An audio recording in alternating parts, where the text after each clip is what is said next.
Shalom, shalom, shalom, bien-aimé. Est-ce que vous Shalom. m'entendez? Je voulais être sûr que vous m'entendez. Si vous m'entendez, répondez s'il vous plaît. Oui, oui, nous vous entendons. Shalom, Ok, merci. shalom. Merci beaucoup. Shalom. Shalom, shalom, shalom. Que Dieu soit béni, que Dieu soit béni. Nous bénissons encore Dieu pour ce soir. Amen. L'Éternel nous a fait grâce de nous retrouver encore dans sa présence. Euh, J'ai béni Dieu. Mes salutations à Faith Wisdom, au docteur David Kateba, maman Joël, maman Nancy, papa Agostino, maman Nanou. Je vois Samsung SM89, je ne sais pas si c'est qui. Maman Alice, iPhone de Chris. Vraiment, j'ai dit un grand merci pour votre présence. Vous êtes vraiment une bénédiction pour nous. Que l'Éternel soit béni. Voilà, je vois le docteur est déjà là. Je pense qu'il est déjà prêt pour entamer. Bonsoir, Je bonsoir, suis prêt. papa. Bonsoir, comment vous allez? Oui, ça va bien par la grâce de Dieu. Très Ça va heureux de bien. vous voir. Amen. Bonsoir, papa. Bonsoir, comment ça va? Dieu nous fait grâce par la grâce de Papa Dieu. Audi était le grand absent la fois passée. La fois passée, voilà. Donc, mais je vous suivais quand même, je vous suivais. Donc, mais aujourd'hui, j'ai décidé d'être là. Donc, et je sais que les lundis passés, les gens étaient tellement bénis. Et nous te disons un grand merci, docteur David, pour accepter notre invitation de revenir encore. Que l'Éternel te Oh, bénisse merci. Je abondamment. vous dis également merci, merci. Ok, Merci d'être avec nous. voilà. Ok, merci. Nous allons commencer notre moment de prière.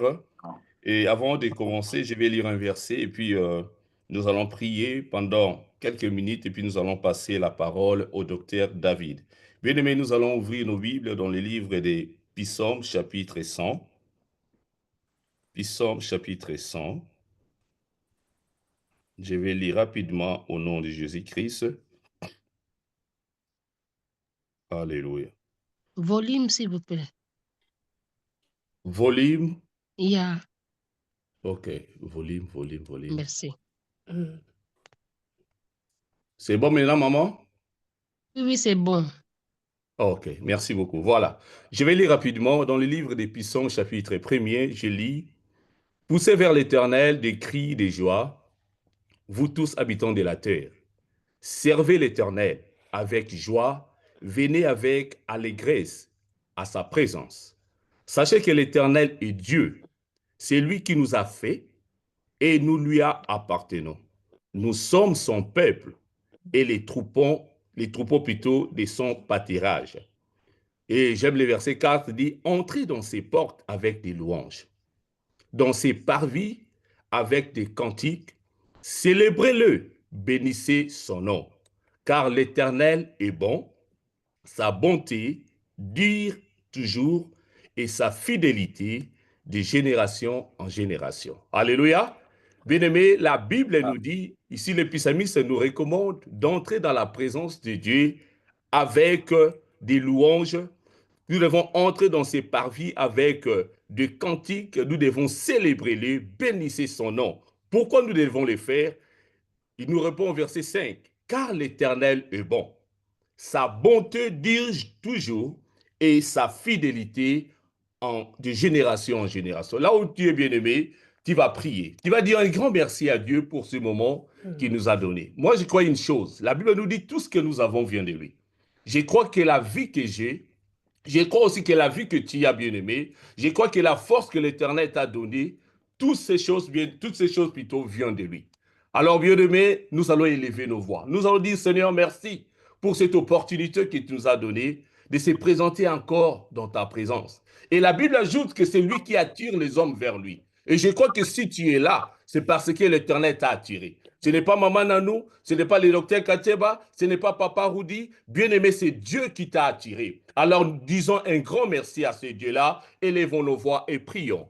Seigneur notre Dieu, nous te Seigneur, disons nous un te grand disons merci. ton nom. Merci éternel notre Dieu, car Merci tu es pour ta bon. présence. Ta parole nous dit, Éternel, Yahweh éternel, Merci entrez pour dans ces portes la avec des puissance de ta louanges, grâce. avec des cantiques, célébrez, bénissez son Père. Je Gloire viens à toi. encore bénir ton Nous te Seigneur. Je viens encore célébrer ton nom, Gloire Seigneur. à toi. Toi Nous te qui as permis que nous glorifions. puissions, éternel, nous retrouver Béni soit encore ta ce soir présence pour ton avec, esprit qui éternel, est nos parmi bien-aimés, nous. éternel, notre Dieu. Seigneur, je Tu te es dis Dieu, encore tu un es grand merci femme. pour le souffle de Nous vie. te Je te dis un grand remercions pour merci le pour la renouvellement force de et vie l'opportunité que tu as et accordée à pour la chacun force de nous, Seigneur, afin que nous puissions encore que nous nous avons retrouver dans le nom encore de ce soir, Jésus. Yahweh, pour, Toi qui nous éternel, as chercher ta épargnés, face et pour gardés, écouter, éternel, ta parole. préservés Merci encore pour par cette la force de ton opportunité, Yahweh. salut.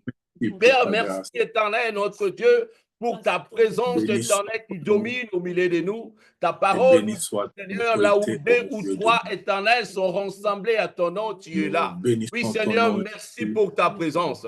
Merci, Célébrons éternel, notre la Dieu, pour tes éternelle. bienfaits. Merci encore, éternel, Proclamons notre que Dieu, tu es Seigneur, pour notre ce que tu soutien, as tu es notre planifié. Dieu, tu es Éternel, notre notre roi. Dieu, pour chaque couple, pour chacun de Merci nous ce soir, pour les Seigneur. couples Oui, qui nous Seigneur, je suivent. sais une chose éternelle, que tu vas nous faire du bien éternel. Merci Oui, je pour sais une la chose présence de éternelle, que ton ce nom soir, tu vas éclairer dans encore nos nos cœurs, tu dans viens, nos oh couples, Yahweh, dans nos éclairer vies, encore nos vies, dans nos Seigneur. Tu as familles. dit, éternel, notre Dieu, Gloire le à toi, ténèbre ne régneront pas toujours, Seigneur. gloire à Oui, toi. je crois, éternel, ce Béni soit soir, ton que nom. tu vas, éternel, nous éclairer, Seigneur, Nous te à rendons travers de gloire. ta parole, à travers, éternel, de ton Ta serviteur que tu vas volonté que tu nous utiliser, éternel, ce exprimes dans soir, ta Seigneur, parole notre Dieu.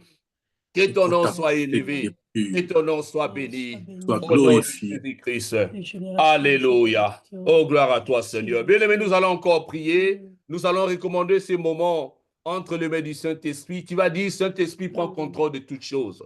Nous avons besoin de lui. Le Seigneur a dit, sans moi, vous ne pouvez rien faire.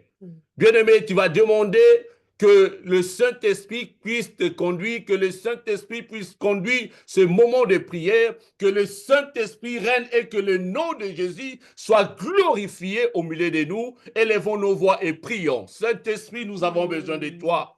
Saint-Esprit, Nous agis invoquons ton encore, nom, éternel. Père Sans toi, éternel, nous ne pouvons rien faire. Jésus-Christ, qui nous Nous avons besoin, remplit éternel, du Yahweh.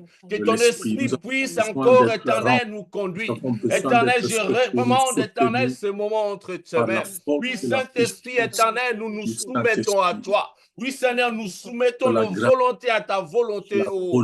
Que le volonté, nom de la Jésus soit puissance encore du Saint-Esprit, glorifié. Oui, que le nom de Seigneur Jésus éternel, soit soit élevé, notre Seigneur. part. Seigneur, tu as dit avant de Ta partir que le présence, Saint-Esprit celui viendra à qui nous, a Seigneur. créé Il va les nous cieux et la révéler, terre, par éternel, des le choses. Saint-Esprit, Il va nous nous parler conduise, de nous toi, enseigne, éternel, notre Dieu. Oui, nous nous voulons, éternel, que introduise le Saint-Esprit dans de Dieu puisse les nous parler profondeurs de de la Christ ce connaissance de ta soir. Oui, que volonté, Christ soit Christ soit élevé, que glorifié au Christ soit milieu de nous. glorifié ce soir, éternel, notre Dieu. Seigneur Jésus, nous Mais invoquons ton remplis-nous, nom, toi qui nous remplis-nous, remplis, Seigneur. remplis La Bible nous me dit que toi, tu étais rempli et conduit, Seigneur. Seigneur, Remplis-nous et Alléluia. conduis-nous, Seigneur, le par ton Saint-Esprit, esprit, Seigneur, Par la notre Dieu. puissance de ta Nous te parole, disons merci. nous Merci, donnons éternel. gloire. Merci, Saint-Esprit. Merci pour ta présence. Merci, car, éternel, notre Dieu, tu vas élever Béni soit ton encore nom. le nom de Jésus parmi nous. Oh, nous te Béni disons soit ton merci. nom. Au nom de Jésus. Au nom de Jésus, nous avons ainsi prié. Merci. Jésus. Alléluia. Alléluia. Alléluia. Merci, Seigneur. Merci. Merci Jésus. pour tout. Merci, Merci Jésus. Jésus. Alléluia. Merci. Bien-aimés, là où tu es, nous allons prendre l'autorité contre Amen. tout esprit qui peut amener la distraction, tout ce qui n'est pas de Dieu, tout esprit qui ne confesse pas le nom de Jésus. Le Seigneur a Amen. dit, je vous ai donné l'autorité de marcher sur les scorpions et les serpents. Bien-aimé, par l'autorité que l'Éternel t'a donnée, tu vas l'utiliser ce soir. Tu vas dire, Seigneur, ce moment, je recommande cela à toi. J'ai tout laissé afin que je t'écoute. Alors tu vas prier, tu vas prendre l'autorité. Élevons nos voix, prions. Seigneur, par l'autorité que tu m'as donnée, je viens maintenant, éternel, notre Dieu, Et que tu nous éternel, notre accordes, Dieu, je plus déclare tout-puissant de l'ennemi, la Seigneur. puissance du nom Tout de esprit Jésus qui ne confesse en pas ce le lieu. nom de Jésus parmi nous. Tout Au nom ce de qui Jésus, est éternel, qui peut glorifié amener en la ce lieu et dans distraction cette éternelle, le espace. sommeil, la fatigue Que éternelle, le nom notre Dieu. l'attendeur, Nous marchons contre que non cela et cela au nom de que Jésus-Christ. l'autorité Seigneur de Yahweh, notre que foi. tout esprit soit soumis Et à nous toi, éternel, proclamons notre Dieu. Christ Jésus Car c'est toi comme qui es éternel, notre l'Esprit Dieu, le de Dieu. Créateur du ciel et de la terre. éternel, pour que notre esprit puisse régner, éternel, notre Dieu, parmi nous. Père, nous prions afin que Yahweh, que tu sois le seul à régner, éternel, ce soir. Dans ce moment, éternel, notre Dieu, nous te disons merci, car tu es Dieu. Nous te disons merci, car tu es fidèle. Nous te disons merci, Seigneur, car c'est toi qui contrôles ce moment éternel. Que le nom de Jésus soit béni. Au nom de Jésus. Au nom de Jésus. Au nom de Jésus, nous avons ainsi prié et nous disons Amen, Amen, Amen. Amen. Bien-aimé, là où tu vas acclamer le Seigneur. Nous allons acclamer les rois des rois. La Bible nous dit il mérite l'honneur, la gloire, la magnificence, la puissance, la sagesse, l'autorité. Oui, il est le seul Dieu, l'unique Dieu, le véritable Dieu. Alléluia. Voilà. Je vais passer rapidement la parole au docteur David Kateba. À vous la parole, papa. Merci. Merci beaucoup pour cette introduction à partir de Londres. Merci à tous ceux qui sont branchés sur Zoom pour suivre ce moment. C'est un moment particulièrement important, surtout pour les couples.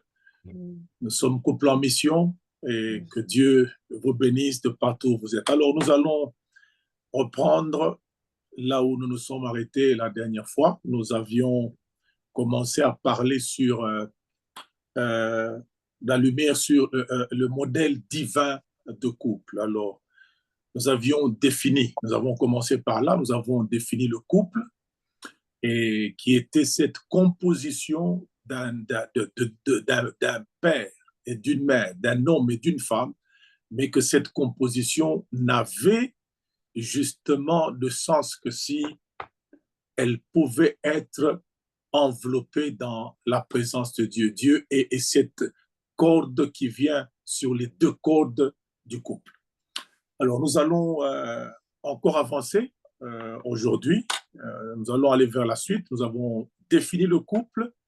Nous avons vu également la dynamique d'un couple. Nous avons également vu les défis. C'est par là que nous nous trouvons justement. Et j'ai quelques textes à lire avec nous dans la Bible. Nous allons prendre premièrement Éphésiens chapitre 5, verset 1er. Il s'agit de trouver le modèle, d'être illuminé sur le modèle divin d'un couple. Alors, je vais lire Éphésiens chapitre 5, verset 1er. La Bible dit « Devenez donc les imitateurs de Dieu comme des enfants bien-aimés. » J'ai besoin de ce texte, retenez-le. Nous allons aller maintenant dans le livre de Jérémie, où nous allons lire le texte de Jérémie chapitre 31, verset 3. « De loin, l'Éternel se montre à moi et il dit, je t'aime d'un amour éternel, c'est pourquoi je te conserve ma bonté. » Je répète, de loin, l'Éternel se montre à moi, je t'aime d'un amour éternel, c'est pourquoi je te conserve ma bonté. Et puis nous allons dans Exode, chapitre 32, nous lisons le verset 9.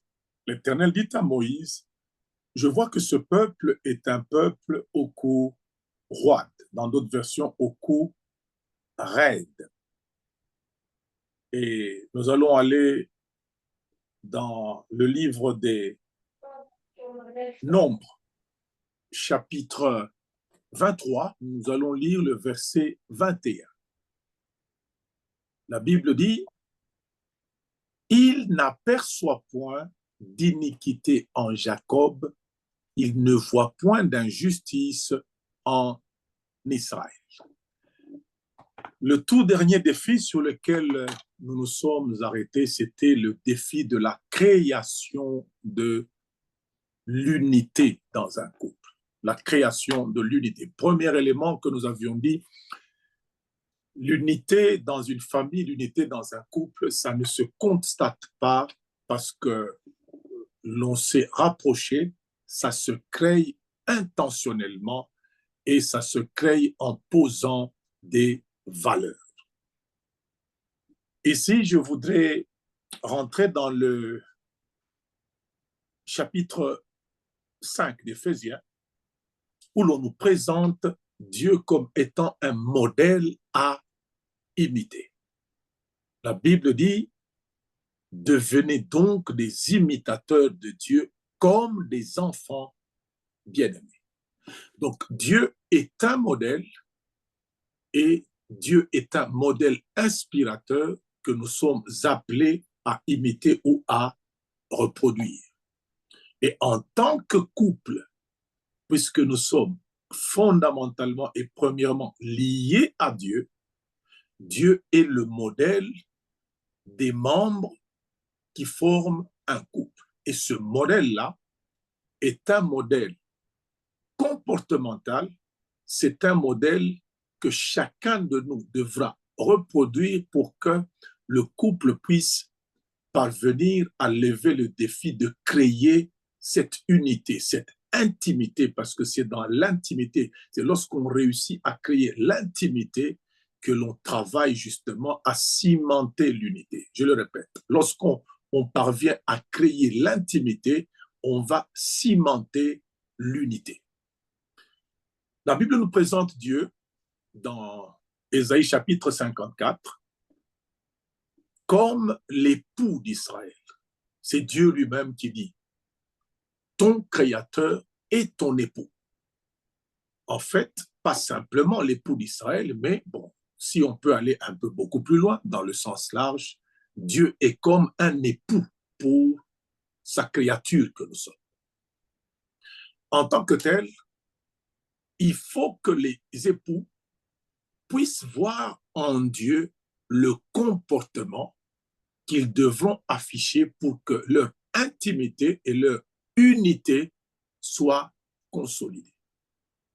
Il faut voir comment Dieu se comporte, il faut analyser, il faut admirer surtout comment Dieu se comporte pour reproduire son modèle, pour exprimer ou manifester cette ressemblance que chacun de nous est tenu d'entretenir dans un couple. Parce que nous avons dit que la solidité d'un couple tenait au fait que chaque membre du couple est lié à Dieu et chaque membre du couple a un devoir de reproduire sa ressemblance avec Dieu, d'entretenir cette ressemblance-là. Plus vous croissez dans la ressemblance avec Dieu, plus vous travaillez là-dessus individuellement, plus vous vous accordez, plus vous vous assurez ou maximisez les possibilités de consolider votre intimité. Parce que Dieu a dit, faisons l'homme selon notre image, à notre ressemblance. Il a créé homme et femme, la Bible dit, il a créé l'homme, homme et femme, il les créa. Ça veut dire l'homme et la femme sont la ressemblance de Dieu. Et chacun, à son niveau, a un lien de reproduire cette ressemblance manifestement dans un comportement pour que, à côté ou avec son époux, qu'il puisse cheminer et assurer l'accomplissement du plan de Dieu. Je rentre à Ésaïe 54 qui nous dit ton créateur est ton époux. Et Éphésiens qui nous dit devenez les imitateurs de Dieu. Pour que l'unité, pour que l'intimité soit assurée, que l'unité soit cimentée, il faut que nous puissions voir comment Dieu traite son rapport d'alliance avec son peuple. Et il y a le peuple d'Israël qui a été le premier avec lequel Dieu a fait l'expérience d'une alliance. Et dans cette expérience-là, vous allez voir que la première chose que Dieu fait, comme Isaïe, et plutôt Jérémie nous le dit, Dieu a un comportement déclaratif de son amour.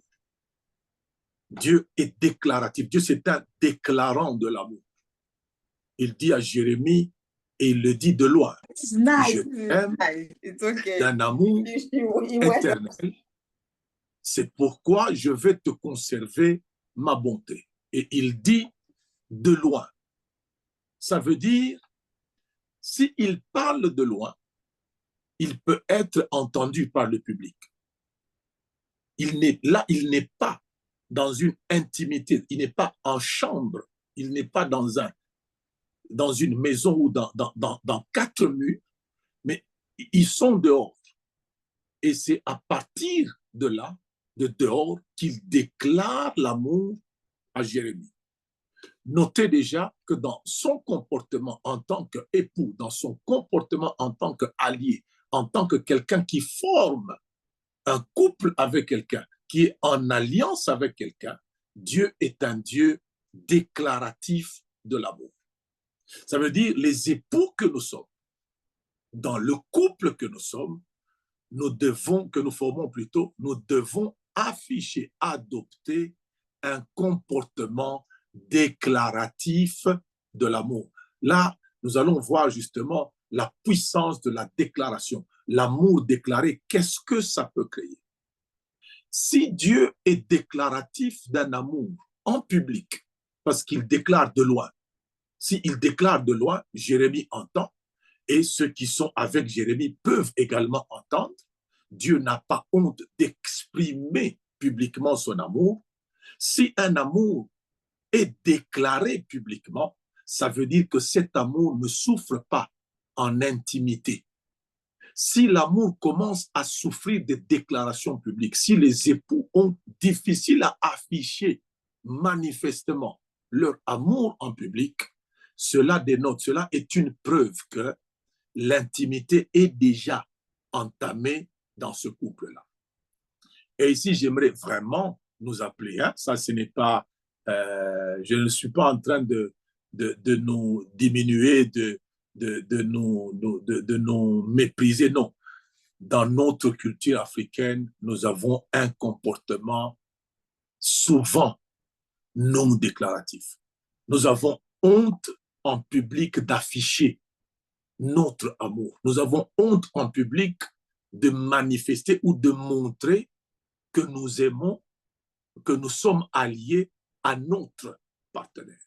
Ça, c'est une lacune qui est éducationnelle, qui est devenue même culturelle, et ça fait partie des montagnes ou des forteresses que chacun de nous devra renverser.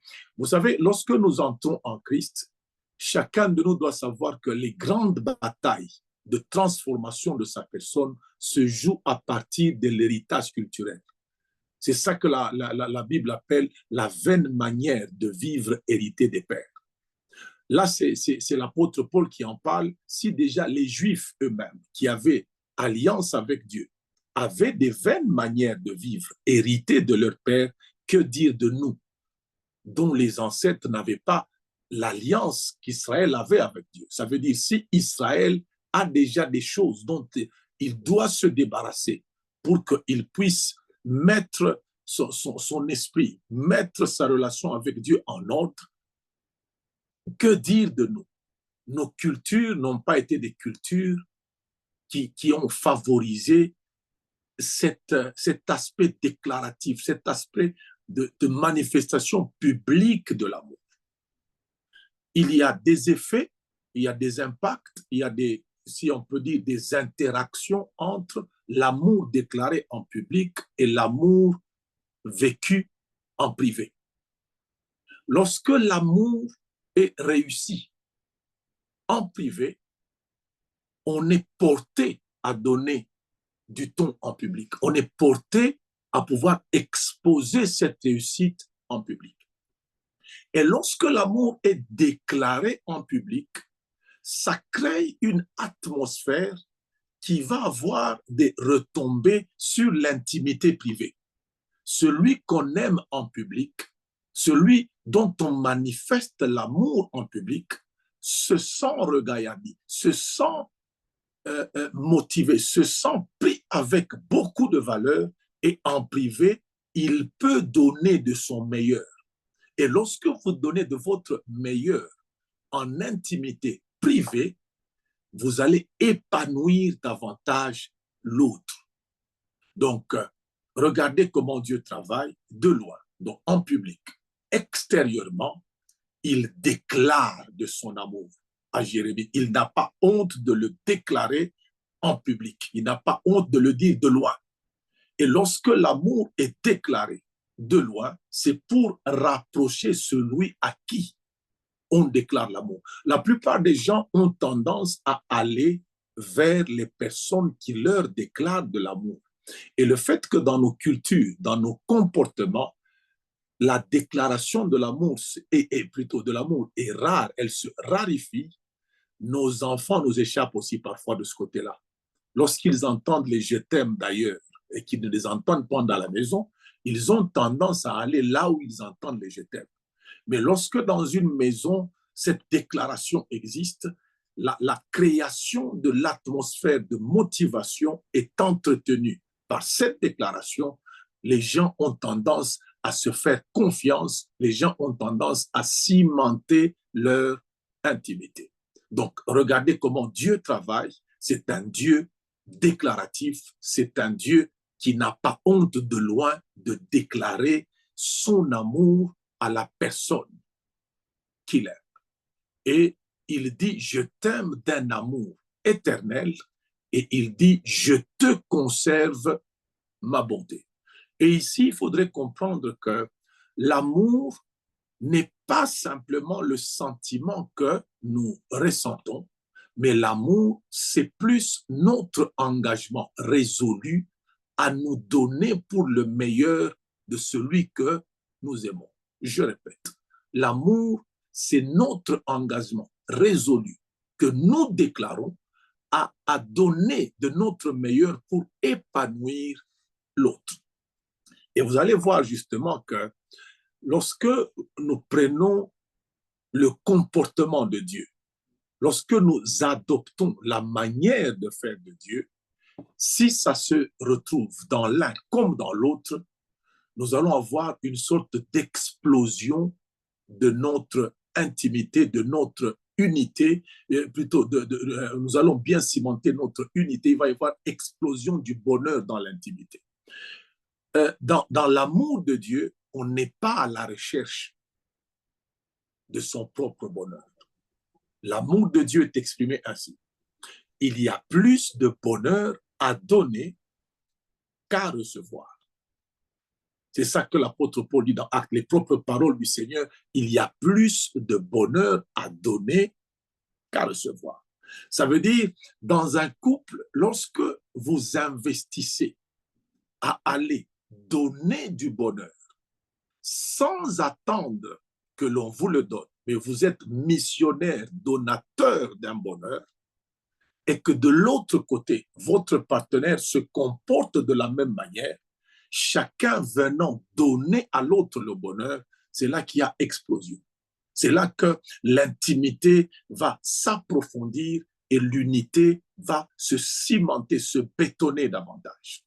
Mais lorsque vous êtes dans un couple ou dans un état où l'un attend que l'autre donne et l'autre attend que l'autre donne, c'est là qu'on a des dissensions, c'est là qu'on a des distorsions parce que celui qui attend, celui qui l'attend, les deux perdent du temps. Si tu m'attends et je t'attends, nous perdons du temps. Donc, ici, j'aimerais bien que nous puissions éviter deux sortes de couples en regardant à Dieu. Si chacun de nous adopte le comportement de Dieu, Dieu qui a plus de bonheur à donner qu'à recevoir, nous allons éviter le type de couple où il y en a un qui vient donner, l'autre attend, et nous allons éviter le genre de couple où et l'un et l'autre attendent que l'on donne. Imaginez-vous un peu que vous soyez celui qui donne tous les jours. Même si l'Écriture dit qu'il y a plus de bonheur à donner qu'à recevoir, l'Écriture ne dit pas il n'y a de bonheur qu'à donner. Elle dit il y a plus de bonheur à donner qu'à recevoir. Ça veut dire le peu de bonheur que l'on doit recevoir, lorsqu'on le reçoit, on est motivé à donner davantage, le plus que l'on s'est engagé à donner. Il y a plus de bonheur à donner qu'à recevoir. On n'a pas dit qu'il n'y a que du bonheur en donnant et pas en recevoir. Non, non. Il y a plus à donner, donc vous avez un mandat de donner, mais le côté où vous donnez doit vous remettre, doit vous rendre. C'est pour ça que même avec Dieu, qui a été le premier à nous donner, il demande que nous puissions lui rendre grâce. Rendre, ça veut dire retourner la chose que vous aviez reçue. Il faudrait que l'amour que l'on vous donne, le plus que quelqu'un vous apporte, puisse apporter un écho de votre part. Lorsque cet amour part, mais qu'il n'y a pas d'écho, il n'y a pas de retour, la démotivation est inévitable. On ne donnera pas tout le temps sans recevoir. On ne donnera pas et on ne restera jamais motivé à donner tout le temps lorsque on ne reçoit même pas le peu que l'on est censé recevoir de l'autre. Donc là, celui qui donne va être fatigué et celui qui ne donne pas va accentuer d'être exigeant qu'on lui donne et aura l'impression que si on ne me donne pas, il n'y a rien de spécial. Et ce couple-là va vivre une distorsion, il va finir par s'effondrer. Et puis, le drame à éviter, c'est le couple des attentistes. Chacun attend que l'autre lui donne. Qu'est-ce qu'il fait pour moi? Qu'est-ce qu'elle fait pour moi? Depuis que je suis, depuis que j'ai, et qu'est-ce qu'il a? Et qu'est-ce que... Ça, ce sont des couples dans lesquels on est juste là en train d'entretenir des formes extérieures du mariage. Mais en soi, la substance n'existe pas. Mais lorsque on entre dans un couple avec un comportement de Dieu, devenez donc les imitateurs de Dieu, où l'on s'engage, on se dit, j'ai une mission, c'est de rendre mon partenaire heureux. Et le partenaire aussi se dit, j'ai une mission, c'est de rendre mon partenaire ou ma partenaire heureuse. Les deux venant avec le bonheur à donner l'un à l'autre, lorsque ce bonheur commence à être donné, l'intimité va s'approfondir et le couple va cimenter, bétonner son unité. Donc, à ce degré-là, nous avons le comportement de Dieu à imiter. Il y a la déclaration et il y a l'engagement. Cette déclaration-là, c'est un engagement.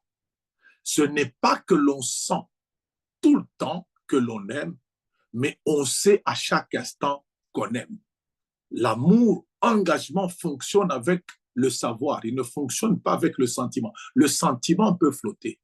Je peux sentir une chose au regard de ce que je vois sur mon partenaire. S'il est habillé de la manière dont j'aime, je sentirai une chose. S'il s'habille de la manière dont je n'aime pas, je ne sentirai pas ce que je sentais quand je vois les habits que j'aime sur mon partenaire. Donc le sentiment, c'est quelque chose qui flotte. Mais le savoir ne flotte pas. Et puis le savoir est à entretenir. Nous devons l'entretenir, nous devons y travailler, nous devons croître là-dedans.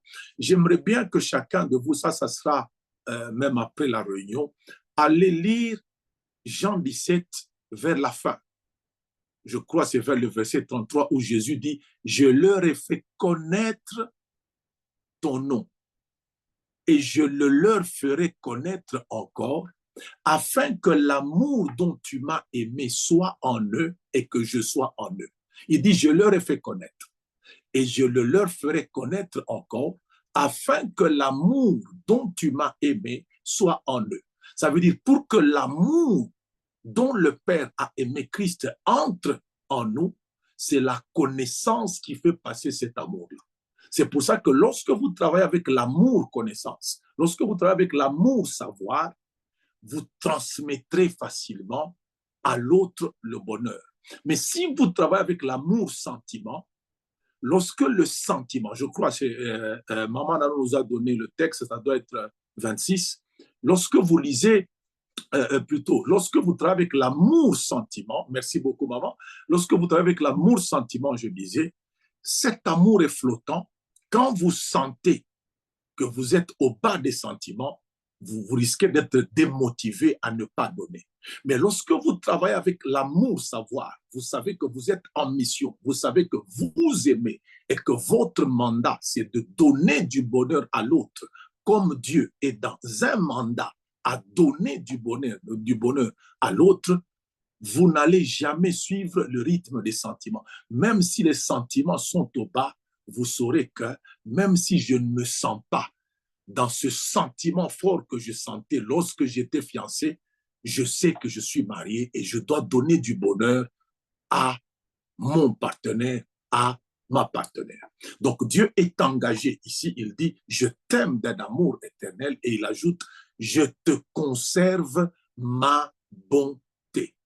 Je te conserve. Donc c'est Dieu qui en lui-même prend l'option de conserver sa bonté. Ça veut dire, je me mets en position de toujours te faire du bien. Mettons-nous dans cette position-là en tant que couple, chacun de nous, imitateur de son Créateur en disant, lorsque Dieu est engagé, il est engagé dans le savoir, il est engagé, il est résolu pour un mandat éternel. Il dit, je t'aime d'un amour éternel. Alors, nous allons aller à un deuxième niveau où nous allons voir maintenant cette fois-ci un Dieu qui est défenseur de son partenaire, un Dieu qui défend son partenaire. Parce que l'intimité souffre beaucoup lorsque un des partenaires a eu l'occasion de défendre, mais n'a pas utilisé ses moyens de défense. Si vous ne défendez pas votre partenaire, vous sacrifiez votre intimité. Il n'y a personne qui se sentira en confiance et qui entrera avec vous dans une intimité profonde si la personne ne vous voit pas la défendre. Dieu est un Dieu déclaratif de son amour et Dieu est un défenseur de la personne qui l'aime et un défenseur acharné de la personne qui l'aime. Je n'irai pas jusqu'à dire un défenseur aveugle, mais vous allez voir que Dieu se comporte un tout petit peu comme ça. Mais c'est un Dieu juste tout en défendant. Ce n'est pas pour rien que je vous ai lu le texte dans Exode. Nous avons pris ce texte où Dieu dit à Moïse, je vois que ce peuple est un peuple à un cou raide. Ça veut dire un peuple têtu, un peuple qui n'écoute pas. Vous voyez comment Dieu établit le constat devant Moïse. Donc son peuple est un peuple têtu, désobéissant, un peuple contredisant, un peuple qui a toujours tendance à retourner en Égypte, à se plaindre, à ne pas prendre Dieu à sa vraie valeur. Imaginez-vous que vous avez traversé la mer Rouge à sec. Mais lorsque vous arrivez de l'autre côté, vous avez juste un problème de manger. Au lieu de le poser, vous murmurez et vous méprisez Dieu au point de dire, mais est-ce qu'il n'y avait pas de sépulcre en Égypte pour qu'on vienne mourir à cet endroit? Le Dieu pour qui vous avez chanté, le Dieu que vous aviez adoré, exalté, vous le traitez comme un incapable parce que vous avez besoin de manger une viande. Mais regardez comment Dieu se comporte. Ici, j'attire l'attention des couples, s'il vous plaît. J'attire votre attention. Dieu a constaté que son peuple n'a pas de bonnes attitudes. C'est réel. Il l'a constaté et il l'a dit. Mais quand vous lisez maintenant dans le livre des Nombres au chapitre 23, vous allez voir que le peuple de Dieu connaît une attaque. Balak amène Balaam à maudire le peuple de Dieu. Ce peuple sur qui Dieu a fait un constat, que c'est un peuple rebelle. C'est un peuple avec des mauvaises attitudes. Mais n'oubliez pas que Dieu, à la sortie de l'Égypte, a fait alliance avec ce peuple-là. À la sortie de l'Égypte, là, quand il a demandé au peuple de pouvoir tuer l'agneau, c'était Dieu s'appropriait ce peuple en le délivrant pour qu'il aille le servir. Et c'est quand il donne les 10 commandements qu'il scelle maintenant l'alliance. Dieu a fait l'alliance avec son peuple. Et lorsque on vient pour maudire son peuple, s'il vous plaît, le Dieu qui a dit, c'est pour ça que je vous ai dit, vous aurez tendance à croire que Dieu fait une défense comme aveugle. Non, c'est une défense qui préserve son intimité avec son peuple pour permettre à ce qu'il puisse reprendre avec lui dans son plan et qu'il avance. Lorsque Balak envoie Balaam maudire le peuple, Dieu dit à Balaam qu'il n'aperçoit point d'iniquité dans Jacob. Imaginez-vous un peu. Dieu qui dit dans Exode que ce peuple est un peuple rebelle, un peuple accouroide, un peuple têtu. Mais lorsque l'adversaire attaque le peuple de Dieu, il dit à l'adversaire, je ne vois rien de mal dans ce peuple ici. Regardez comment, par rapport à l'adversité, par rapport à l'extérieur, Dieu défend son peuple, mais quand il est en intimité avec lui, il lui fait des reproches. S'il vous plaît, chacun de nous, dans son couple, devra adopter une telle attitude. Prenez la défense de votre partenaire. En prenant la défense publique de votre partenaire, ça ne signifie pas que vous avez ou vous cautionnez, vous acceptez tout le mal que votre partenaire est en train de faire. Non. Ça, c'est au niveau du public. Parce que je vous ai dit qu'il y avait des interactions entre l'amour en public et l'amour en privé. Lorsque en public, l'amour n'est pas déclaratif, l'amour n'est pas exprimé, c'est comme si vous avez honte de la personne que vous aimez. En privé, cette personne ne sera pas motivée à vous donner de son meilleur. L'intimité privée va être coupée. Alors, regardez comment Dieu a fait. Son peuple est un peuple têtu, son peuple est un peuple rebelle, mais il le défend face à l'adversaire. Il dit à l'adversaire, je n'aperçois rien de mal, je n'aperçois point d'iniquité dans ce peuple. C'est pour donner à l'adversaire de la matière à réflexion. L'adversaire est mis à genoux. Tu voudrais m'empêcher de bénéficier de ce peuple. Pourquoi? Alors que la vérité, Dieu la connaît. Il sait que ce peuple n'est pas un bon peuple. C'est un peuple qui n'a pas de bonnes attitudes. Mais lorsque quelqu'un de l'extérieur vient attaquer ce peuple, Dieu le défend. Parce que Dieu s'est déjà engagé. Il a déclaré qu'il aimait ce peuple-là pour toujours.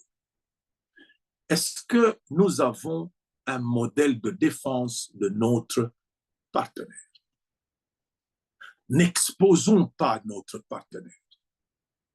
Lorsque nous connaissons les défauts de notre partenaire, apprenons à gérer ces défauts-là dans notre intimité, dans notre relation privée, n'allons pas les exposer en public.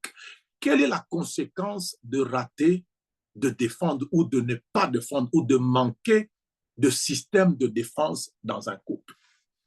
Est-ce que vous savez, mes frères et sœurs, que plusieurs couples n'ont pas pu se réconcilier, pas parce qu'il n'y avait pas de possibilité de réconciliation, mais c'est parce que l'on a exposé l'autre en public.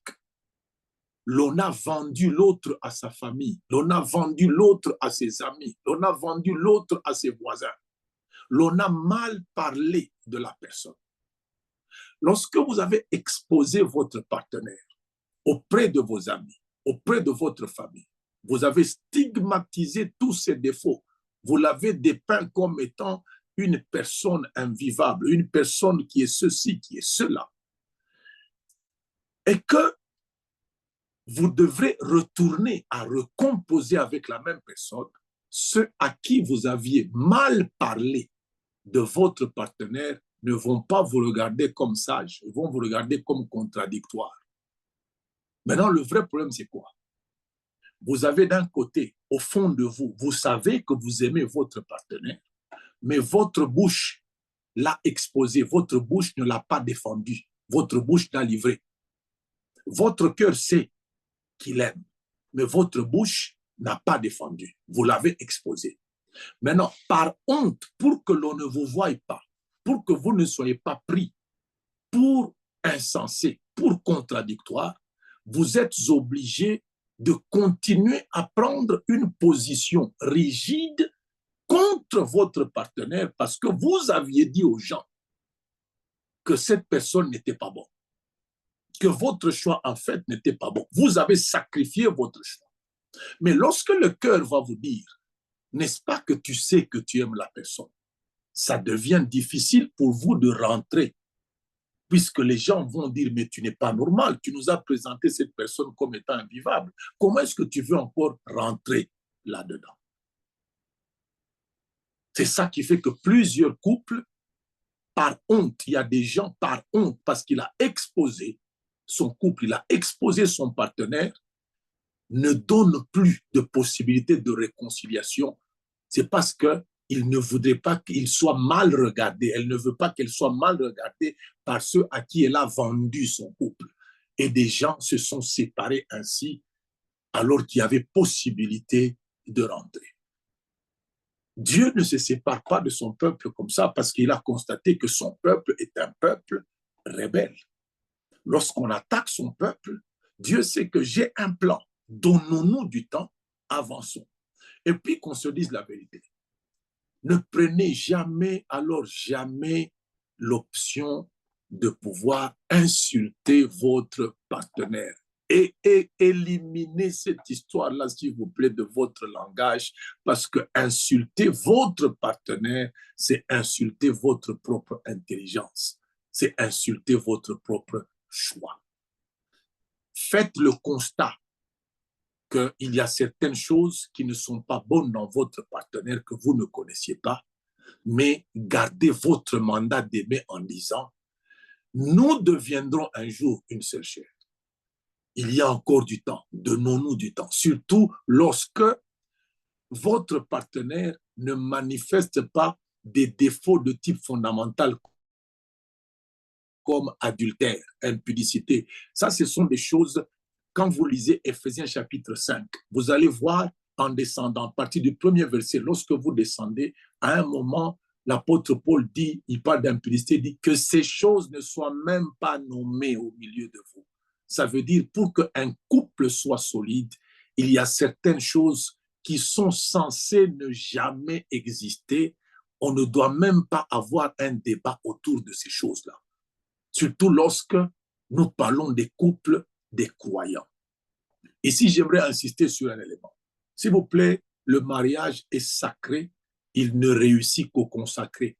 Les choses sacrées ne peuvent tenir qu'entre les mains des consacrés.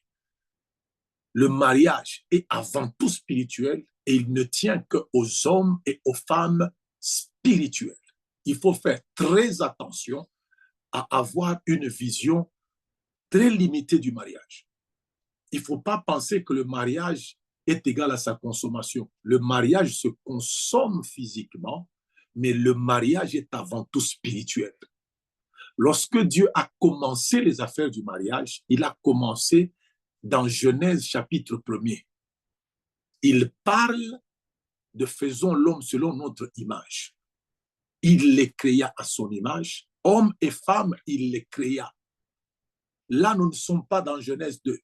C'est dans Genèse 1 que la Bible dit « Et Dieu les bénit et leur dit, soyez féconds, multipliez, remplissez la terre. » Donc, l'union était d'abord au niveau spirituel. C'est après avoir réussi sur le plan spirituel, parce que Dieu est esprit, en faisant l'homme à son image, il a fait deux esprits qui lui ressemblaient.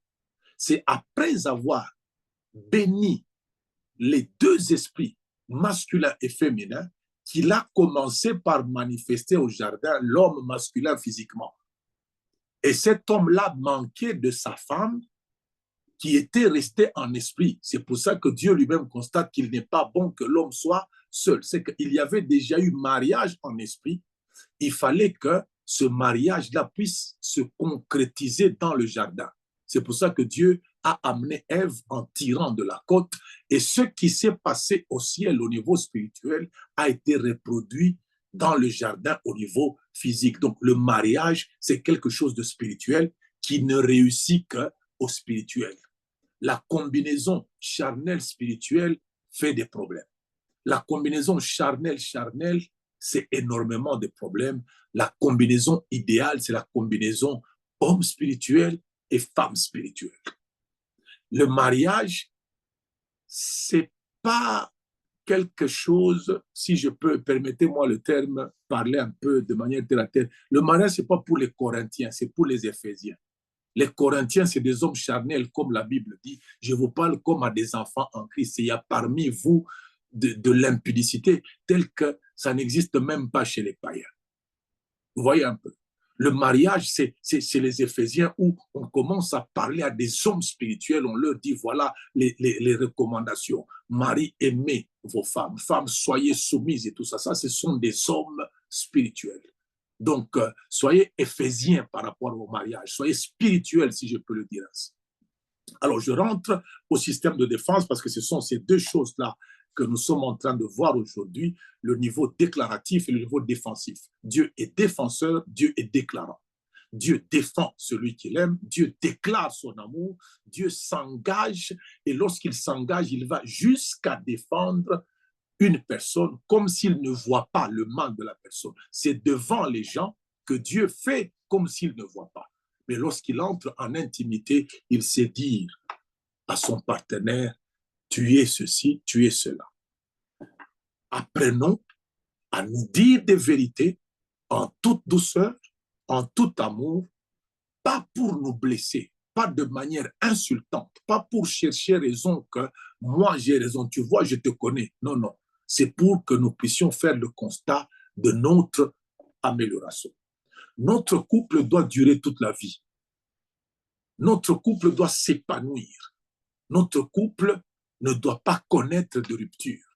Si nous ne nous engageons pas, si nous ne déclarons pas un engagement éternel et si nous ne conservons pas la bonté l'un de l'autre, l'un par rapport à l'autre de manière éternelle, le couple va s'effondrer. Je crois que je peux m'arrêter par là. Si nous pouvons avoir des questions à nous poser à ce sujet-là de manière tout à fait pratique, nous allons nous poser ces questions. Donc, en résumé, nous avons un Dieu qui déclare, nous avons un Dieu qui défend et qui nous demande d'être ses imitateurs. Soyons déclarants de l'amour. Soyons expressifs de notre amour en public. Souvenez-vous d'Isaac qui jouait avec sa femme. Abimelech à la fenêtre voit Isaac, il dit, ce n'est pas ta sœur, tu nous mens. Pourquoi? Parce que le genre de jeu, le genre de blague qu'Isaac faisait, ce n'était pas des genres de blagues frères-sœurs, c'était des blagues de type mari-femme. Et il savait faire ça même en public. Donc, soyez déclaratifs, publiez votre amour. Un amour publié, ça démotive même les prédatrices, surtout du côté féminin. Quand les femmes savent qu'un homme aime sa femme, les femmes qui cherchent cet homme-là reculent. Ils savent que l'homme là l'aime. Et l'homme qui manifeste son amour, déclare son amour à sa femme en public, place des boucliers anti-rivalité, les boucliers des prédatrices qui peuvent venir. Et de même aussi du côté d'une femme, quand une femme manifeste qu'elle aime l'homme, les prétendants vers cette femme-là vont se dire, elle aime tellement son homme-là, ça ne sert à rien d'aller tenter là-bas. Donc, l'amour déclaré en public a un caractère défensif par rapport, c'est comme si ça défend le couple contre les prédateurs de dehors. Et la défense à l'intérieur comme à l'extérieur de l'amour, ça permet à l'intimité de s'approfondir et de se cimenter. N'oubliez pas ces deux faits-là, l'intimité à l'intérieur, la déclaration à l'extérieur, ça nous permet de cimenter un couple. Que Dieu vous bénisse. Amen. Amen, amen. Papa, il y a une question sur OK? le chat. Donc, je pense que c'est ce que vous avez dit maintenant. Bonsoir, docteur. Comment un homme peut-il déclarer son amour en public? Là, c'est un bantou qui demande. Hein? Justement, je ne pouvais que m'en douter. Il n'y a rien d'autre à faire que de cultiver le je t'aime. Déclarer qu'on aime la personne. Dire à son partenaire je t'aime publiquement. Dire à ses enfants je t'aime publiquement. Si déjà ça se fait en famille, si ça peut déjà se faire au niveau de la famille, si déjà le matin quand on se réveille, on peut dire à son partenaire je t'aime, il ne faut pas attendre que l'on soit simplement, excusez-moi, en acte sexuel pour que le je t'aime sorte. Là, c'est le je t'aime, c'est j'aime l'acte. Il faudrait que ça se fasse, il n'y a rien. Vous entrez dans la maison, vous faites un petit béco à votre femme et puis vous lui dites que je t'aime. Vous faites un bisou à votre mari et vous lui dites je t'aime. L'amour déclaré crée une atmosphère de confiance. Lorsque il y a un froid entre deux personnes et que l'on déclare l'amour, la chaleur vient parmi ces personnes-là. Ce qu'on doit faire, c'est apprendre à parler. Et on apprend à parler en parlant. On apprend à parler, qu'ils prennent le courage, qu'ils contredisent sa culture, qu'ils contredisent le silence culturel qu'on a implanté en lui comme une forteresse. Parce que c'est l'éducation. Nous n'avons pas vu nos parents se dire « je t'aime ». Nous n'avons pas entendu nos parents dire ça. On ne les a jamais entendus. C'est rare chez les parents africains, surtout qui ont grandi en Afrique. C'est rare que vous entendiez ça. Donc, nous pouvons être des révolutionnaires à ce niveau-là.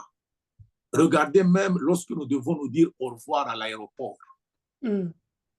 C'est grave. Vous allez voir comment les couples des Occidentaux sont très libres de se donner un bisou, de se dire je t'aime, de se donner un câlin.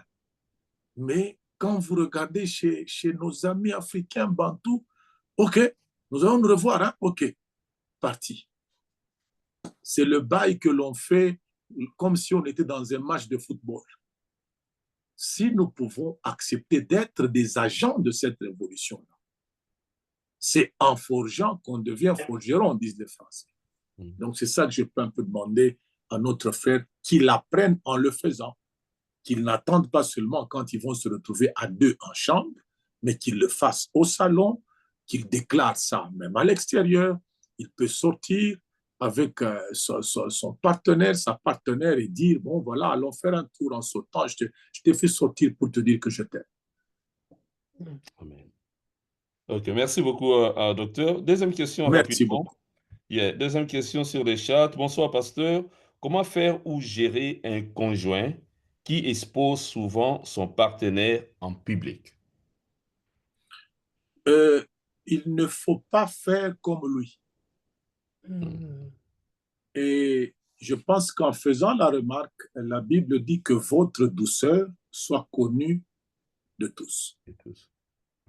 Il faudrait que ce partenaire-là, qui est victime de ces expositions, puisse d'abord comprendre que ça peut être un trait de caractère de son partenaire. Et le caractère, ce n'est pas facile qu'on s'en débarrasse en une seule fois. Ce n'est pas après 2-3 remarques qu'une personne va changer. Il faudrait que la victime se dise, nous avons du chemin à faire. Mais que à des occasions où ils ont le temps de pouvoir échanger calmement, qu'ils apprennent à faire passer la remarque doucement. Pas dans le sens de condamner, mais dans le sens de montrer que ce n'est pas bien. C'est pas dans le sens de, bon, tu vois ce que tu fais là, ce n'est pas ça, tu as toujours fait, non, c'est de lui montrer que ce n'est toujours pas bien lorsque les autres entendent de toi que je suis comme ça, je suis comme ça. Ça, tu peux peut-être me le dire à moi-même, on peut en parler entre nous. Ça peut se faire doucement. Si c'est un trait de caractère, parce que parfois, nous sommes héritiers des caractères de nos maisons. Il y a des familles où l'on se disputait en public et les disputes arrivaient jusqu'à la rue, les enfants sortaient, les parents sortaient. Dans ces genres de familles, si vous avez épousé quelqu'un qui a connu ce genre de choses, on a tendance à reproduire ça. Alors, il faut comprendre que c'est un trait de caractère et il va falloir être patient et persévérant et surtout être doux parce que nous ne changeons pas les hommes à coup de force de remarques, mais nous les changeons en partageant, en leur donnant beaucoup d'amour. Amen. Voilà. Y a-t-il une autre question? Il y a une autre question? Je ne pense pas. Non, non. Il n'y a plus de questions. Voilà. Alors, merci. Voilà. Merci beaucoup à vous. Merci. Merci, merci, docteur David Kateba. Que Dieu vous bénisse abondamment, abondamment. Je pense que nous avons reçu beaucoup de connaissances et par la grâce de Dieu, je pense que les couples que nous sommes, nous allons les mettre vraiment en pratique. Maman Nanou, please, chaque jour, il faut les répéter. Je t'aime, Papa Routé. Je t'aime, Papa Routé. Je Bon, t'aime, c'est de le Papa faire. Rudy. Voilà. Non, mais Papa Rodi demande ça au lieu de donner. Papa Rodi donne. Papa Rodi Ok, je t'aime. Comme je disais, comme nous sommes des Bantous, on va faire l'exercice, nous tous. Je sais que Non, il faut faire l'exercice. on doit Il faut faire faire l'exercice. l'exercice. Yeah. Là, il faut le reconnaître. Hein. De ce côté-là, nos amis occidentaux ont déjà dépassé ce cap-là. Ça fait partie maintenant de leur nature. Donc, ce qu'il y a de bon chez les autres, n'ayons pas honte de le copier. Yes. De Yes. ce côté-là, nos frères occidentaux chez qui vous vivez là-bas, ils ont déjà atteint un niveau culturel. Et c'est ça qui a fait que même au point que si vous ne parvenez pas à manifester votre amour, on risque d'aller vous porter plainte. Je dis, bon, hein, il ne m'a pas offert des fleurs à l'anniversaire et tout ça. Vous voyez, ce genre de choses-là, ce sont des choses, ça vient petit à petit, ils ne sont pas nés avec ça. Voilà. Il y a une génération qui a créé ça et puis il y en a une autre qui a commencé à naître avec ça. Donc, soyons la génération qui peut créer ça et nos enfants naissent avec ça. S'ils nous voient y faire, ils naîtront avec ça, ils pourront perpétuer ça. Voilà. Les actions, je viens de voir aussi, les actions prouvent aussi l'amour. De toutes les manières, si nous sommes imitateurs de Dieu, Dieu a tant aimé qu'il a donné, et ce Dieu-là qui nous a donné Jésus, il a déclaré aussi qu'il aime. Jésus nous a déclaré aussi qu'il nous aimait. Il nous a demandé, aimez-vous les uns les autres comme je vous ai aimé. Donc, maximisez l'expression de l'amour en déclarant et en posant des actes. J'ai vu quelqu'un qui a réagi en disant, les actes prouvent aussi, il ne faudrait pas se limiter aux actes. L'imitation de Dieu doit être totale. Dieu déclare, parce que la parole est un acte chez Dieu. La parole n'est pas une théorie chez Dieu. Dieu agit avec sa parole. Voilà. Donc, les actes sont des paroles, les paroles sont des actes. Donc, mettez tout ensemble, et parole et acte. Ok, merci, merci beaucoup, docteur. Merci beaucoup. Merci. Que Dieu te bénisse. Ah, il y a une dernière question. Oui. Je sais que nous avons dépassé déjà 5 minutes.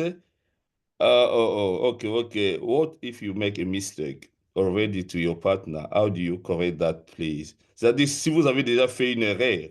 Yes, I understood it. Yeah, exactly. Yes. Il ne faudrait pas, s'il vous plaît, ça j'aimerais bien vous le dire, hein, il ne faudrait pas avoir honte de demander pardon. Parmi les choses qui entretiennent l'intimité et l'unité d'un couple, c'est le pardon qui a deux sens. Le pardon demandé et le pardon accordé. Vous devez être prêt et prompt en matière de pardon. Ça veut dire, lorsque vous avez remarqué que vous avez fait un mal, demandez pardon à l'instant. Et lorsque vous avez remarqué qu'on vous a fait du mal, pardonnez à l'instant avant qu'on ne vous demande même pardon. Je vais m'expliquer. Jésus ne nous a pas pardonné parce que notre modèle, c'est Dieu. Notre modèle est en Christ. Jésus ne nous a pas pardonné après la résurrection. Après la résurrection, les blessures de Jésus ne lui faisaient plus mal. Il avait un corps glorifié. Il a même dit à Thomas, enfonce ton doigt ici. Ça veut dire, tu peux enfoncer, ça ne va rien me faire. Jésus nous a pardonné à la croix pendant qu'il sentait tout le mal sur son corps. Et personne ne lui avait demandé pardon à la croix. Il a dit, Père, pardonne-leur. Vous voyez un peu? Ça veut dire, ne soyez pas de ceux qui attendent qu'on vous demande pardon pour que vous commenciez à négocier de donner votre pardon. Non. Votre pardon doit être une provision. La Bible dit, si quelqu'un a sujet de se plaindre de l'autre, pardonnez-vous comme Dieu vous a pardonné en Christ. Dieu nous a pardonné en Christ sans que personne n'ait demandé pardon.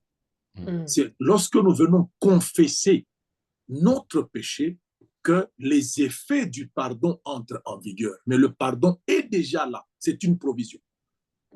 Donc, dans un couple, si vous savez vous demander pardon le jour ou l'instant même où les problèmes naissent, vous savez mettre fin à ces problèmes rapidement. Si vous attendez que les jours passent, vous ne savez pas entre le jour où le problème est né et les autres jours, qu'est-ce qui peut encore naître?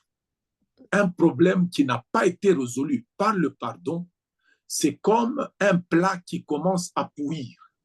Il n'y a personne qui va supporter l'atmosphère de vivre lorsque un problème n'est pas résolu.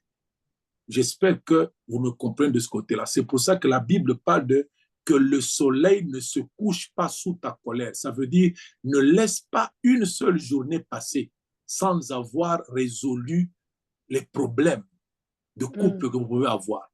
Et la résolution des problèmes, c'est savoir demander pardon et savoir accorder le pardon au jour où le conflit est né. Amen. Amen. Thank you. Merci beaucoup. Wow. Merci beaucoup à vous. Que Dieu vous bénisse abondamment. Merci. Voilà. Merci. Voilà. Rapidement, nous allons passer à nos communiqués. Nous sommes Couple à Mission. Nous nous réunissons chaque lundi de 20h45 jusqu'à 21h45. Nous utilisons le même lien. Donc, vous n'avez pas besoin que nous puissions vous envoyer un autre lien. Cliquez seulement le même lien que nous envoyons chaque lundi et vous serez connectés. Voilà. Rapidement aussi, Eglise Church organise une retraite de jeunes. Ça sera du 4 au 6 avril. Et le thème, c'est Be Impact by Christ to Impact the World. Donc, si vous avez besoin que vos enfants participent, veuillez nous contacter. Nous allons vous aider afin que vos enfants puissent se retrouver dans ces retraites. Que l'Éternel vous bénisse. J'ai dit un grand merci au docteur David Kateba. Papa, que Dieu te bénisse abondamment. Et si, Je vous dis également merci et bye. voilà. Et si, Merci. dire un grand merci aussi à Maman Thérèse. Mes salutations là-bas. Je ne manquerai pas, elle a eu une journée très chargée, je serai avec elle en principe, mais elle a été consolée, une amie qui a perdu sa mère, dont le corps est encore à Paris. À Paris, ok. Oui. No problème. Vraiment, un grand merci à Pasteur Marc et à tous les ministres, des ministres de Dieu qui se connectent, et à tous les ministères, à toutes les églises qui soutiennent Couple en Mission. Que Dieu vous bénisse abondamment. Merci. Ciao. Ciao, papa. Donc, pour nous, bien-aimés, je vous rappelle que les lundis prochains, nous aurons notre pasteur Kevin qui va revenir pour continuer le message qu'il avait commencé. Il va continuer de nous parler sur les gangistes, tout ça à Londres, et puis surtout partout dans le monde, en France, en Belgique, et ça se passe un peu partout. Donc, il sera avec nous le lundi prochain. Bien-aimés, nous allons vous envoyer les leaflets et dès que vous avez les leaflets, s'il vous plaît, partagez, partagez. Et nous vous rappelons, bien-aimés, d'inviter, continuer à inviter d'autres bien-aimés. Voilà, nous sommes arrivés à la fin. Je pense que je n'ai pas oublié quelque chose, maman. Non, Non, vous avez ok, tout dit. voilà. Que Dieu vous bénisse et passez une très bonne nuit. Prière. Merci beaucoup. Attends, nous allons prier. Nous allons prier. Clôturer la prière. Nous allons clôturer la prière. Mm.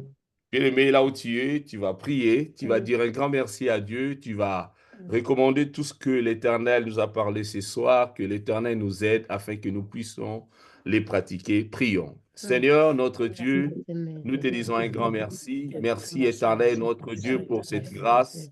Merci, Seigneur, pour ces beaux messages, Éternel, que tu nous as parlé, Éternel, à travers de ton serviteur. Yahweh, Éternel, notre Dieu, tu as dit, Éternel, notre Dieu, que nous ne pouvons pas, Éternel, déborder à l'écouter, et nous devons les mettre en pratique, Seigneur. Père, je prie, Éternel, notre Dieu, afin que tu nous aides, Éternel, afin que nous puissions, Éternel, vivre, Éternel, notre Dieu, ces messages, vivre ta parole dans nos couples, dans nos vies, Éternel, notre Dieu, que nous puissions être capables de déclarer, Éternel, notre Dieu, Yahweh, l'amour, que nous soyons capables de défendre, Éternel, nos partenaires. Seigneur, fais-nous grâce, Éternel, notre Dieu. Saint-Esprit, aide-nous, Éternel, car sans toi, nous ne pouvons rien faire. Père, nous recommandons chaque famille représentée. Nous prions, Éternel, notre Dieu, pour notre prochain rendez-vous du lundi, Seigneur. Yahweh, garde-nous fidèles à toi, afin que nous puissions, Éternel, nous retrouver encore. Que ton nom soit élevé, que ton nom soit béni. Au nom de Jésus, nous avons ainsi prié. Merci, Seigneur. Amen, amen. Amen, amen. Voilà. Que Dieu vous bénisse. Veuillez nous excuser encore pour ce petit débordement. Que Dieu vous bénisse. Merci. Merci, bye bye.